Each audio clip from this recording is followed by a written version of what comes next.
here, isn't there? And yes, the majority of them are really nice people, hard-working people. I've got no problem with that if they're grafting and not taking off the system, because they should fuck off home. If they're not working, then they go back. If they've worked here for a certain amount of years and they've contributed, because a lot of these Poles send their money home, they don't even put it back into the economy.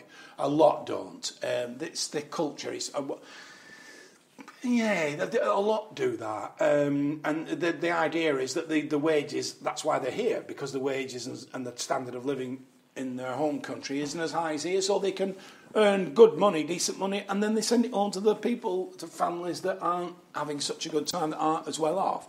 So you can sort of sympathise with that to a degree, but it's not helping our economy. So anyway, the crux of it is, when Theresa May, if I were Theresa May, I would sit down there, like I said, I wouldn't even be bothered about that. I would say, no guarantees for our guys and girls in France, Denmark, Germany, wherever, and you ain't getting any. Let's move on with the next topic, please. Thank you. Your turn, Mario. Your turn, Luigi, or whatever. And that would be it. Oh, there'd be uproar. There'd be uproar. When Norman Tebbit mentioned the word foreigner in the House of Lords, all you heard was, fucking gasps of disgust. And that's how fucked up this country's getting. These liberals, you're not allowed, like I said. Wait till you hear Jim Davison. He just completely fucking blows everything away. And that's how you should speak your mind without fear of being called a bigot, racist, or whatever. They would have been calling Norman Tebbit a bigot and a racist because he said the word foreigner. We're coming out. At the end of the day, these Ramonas that voted Remain, still banging on. They can't get it in their heads that we've voted out and we're leaving. Start pulling them fucking blue flags down everywhere. Get them down, get them down. There's only one flag or two flags that should be flying in England, and that's the Cross of St George and the Union flag. And in Scotland, the Cross of St Andrews and St David's and St Patrick were in Ireland, in Northern Ireland. Talking of Northern Ireland, Sinn Féin have been coming up on they're not the majority. That's a bit worrying, because they're obviously pro-fucking separation, aren't they? I don't know what's going on there, but that needs to be watched very closely. To be honest with you, at the end of the day, if the people in Northern Ireland are voting for Sinn Féin and not the DUP, which is the Democratic Union, which is the loyalist party, if you like, that wants to stay with Britain, then at the end of the day, maybe they should be an all-Ireland. If that's what they want, you have to, if you love something, let it go. Let it go. There you go. Maybe that's what it'll be. That's fucking Jerry Adams. Every time I see that bearded fucking creature, that piece of fucking excrement, I get my blood boils, because he is a murderer. He actioned and sanctioned fucking kneecappings. Him and that Martin McGuinness, they really did. If you could attach them to if you could pump them full of sodium pentothal, get them on a lie detector or whatever, or waterboard the fuckers, that would work for me, and they'd tell you everything. They really would. They'd shit their pants as you were pumpkin injecting it into them. Their eyes would be popping out their heads, because they would know that they wouldn't be able to stop themselves from singing like fucking canaries, Irish canaries. And they'd tell you everything. A lot of people have said, haven't they, there's documented evidence that people disappeared and they came back crippled on their fucking orders. I hate those two bastards. I do, with a fucking passion. They're evil men. And that fucking, but because of Tony Blair and the peace accord and the Good Friday Agreement in Northern Ireland, all these fucking IRA people at the very top where Adams was, he was part of the Army Council, that scumbag, and he's now fucking touted as being normal. He met the Queen, didn't he, Martin McGuinness? Met the Queen. How fucking outrageous. Part of me, I'm not into vigilanteism or people taking the law into their own hands at all. But there's part of me would hope sometimes that somebody, some disgruntled ex-Special Forces member or MI5 would just fucking, take those bastards out. Just fucking bang, from somewhere on a rooftop somewhere, fucking where they belong, dead. because that's where they do belong. They really do. They're just Google those, Wikipedia them. They're fucking mired in blood up to their eyeballs, those two bastards. And that grinning fucking verminous Torag was stood there the other day celebrating the advances made by Sinn Féin in Northern Ireland. Not good at all. Right. Louis Tomlinson's been arrested in LA. Apparently, the LAPD had him in irons. He was brawling with a paparazzi. Fucking verminous fucking paparazzi. They really are a shower of fucking... They're horrible. They're parasites. They follow people around. They make absolute fortunes in photographing celebrities. Yes, I know some celebrities can be just as bad, but apparently his girlfriend or wife, is it? Girlfriend? I'm not sure if he's married or not, but his other half was attacked and he went to help her out, and then this woman fan got in the way. He threw her to the ground. So she says. You don't fucking know, don't you? You know, they're just fucking... You know, there's money. I mean, it shows you a picture of her with an allegedly swollen eye. But I can't see any swelling. All I can see is fucking dollar signs. Yeah, they're there. Boom, boom, boom. Pulsing like them fucking cartoon arts. You know, dollar signs. That's all she's got in her eyes. And, you know, so One Direction's fucking publicists, media people, their management team will make a phone call and it'll all go away. That's what'll happen there. Trust me on that one. How much, love?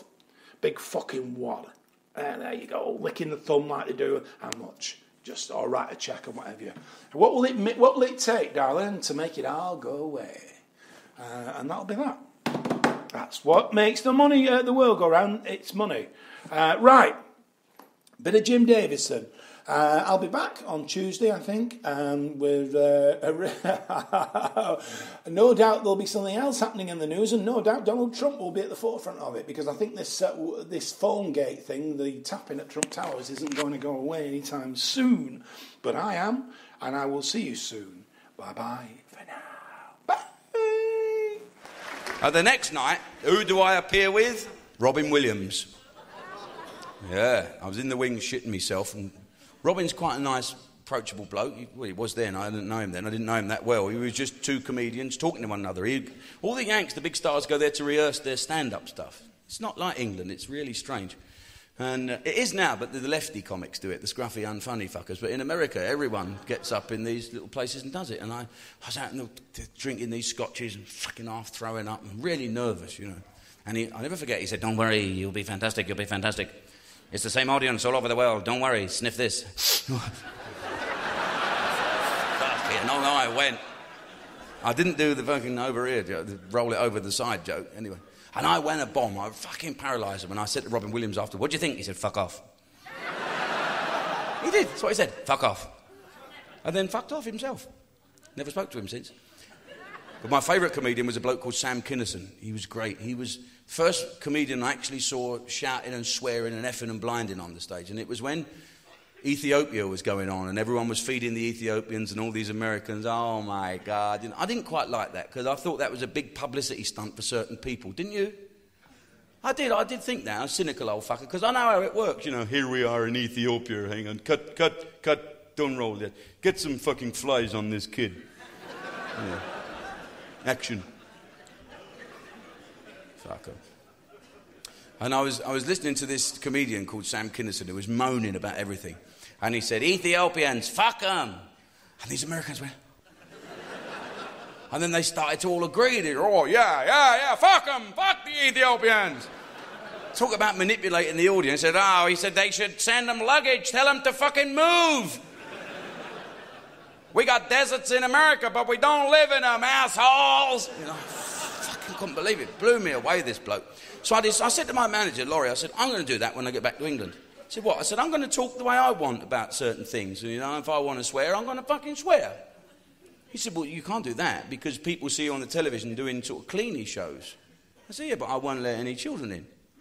He said, "Well, if you can do with, you know, cutting your money in half." I said, "What do you mean?" He said, "Well, if you say no children, people who are on holiday have got children, so they'll stay away." I said, "Oh, well, it's the price you pay for art." And we had these really weird conversations in the wings, you know. He'd say to me, Well, I come off. Great, wasn't it? Well, he said, that third joke you told, what? He said, too many fucks in it. I said, what? He said, you said fuck 5 times. I said, did I really? I didn't count. It just comes out. Well, 5 fucks is too many. I said, well, how many is all right? Well, 4. So what fucking difference does it make? 5 fucks or 4 fucks? I prefer 4 fucks. He said, you can have more shit if you have less fucks. What? More shits. You can say shit more if you say fuck less. How the fuck do you work? How many shits is a fuck worth then? I said, 8. How can 8 shits be worth a fuck? 4 shits for a fuck. No, 2 bollocks for a fuck. I said, you need 2 bollocks for a fuck. We had this conversation. We had this really serious comment. What about an arsehole? Well, Paul Daniels can do what he fucking wants. You know, we had all this. I had this real weird thing. And then I decided to be dirty. I mean, years ago, as I was talking about entertaining the troops, as I said, I don't do it now because of the old Labour Party. I'd do it if they pay, but I never used to charge, you see. That's why I did so many. In 1974, I first went to Northern Ireland because they phoned me up, the government, and said, will you go to Northern Ireland and entertain the troops?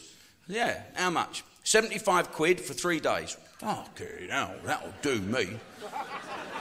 Pissed at the airport, pissed on the plane, pissed at the barracks, pissed back on the plane, back to England, hangover 2 days, 75 quid. I never saw one paddy. All I saw was fucking troops through a blurred, pissed-up eyeballs like forests, laughing. You know the troops in Northern Ireland? You know you see them on the news. I can never work out why our troops wear green and brown camouflage gear and walk past a fucking red and white brick wall myself.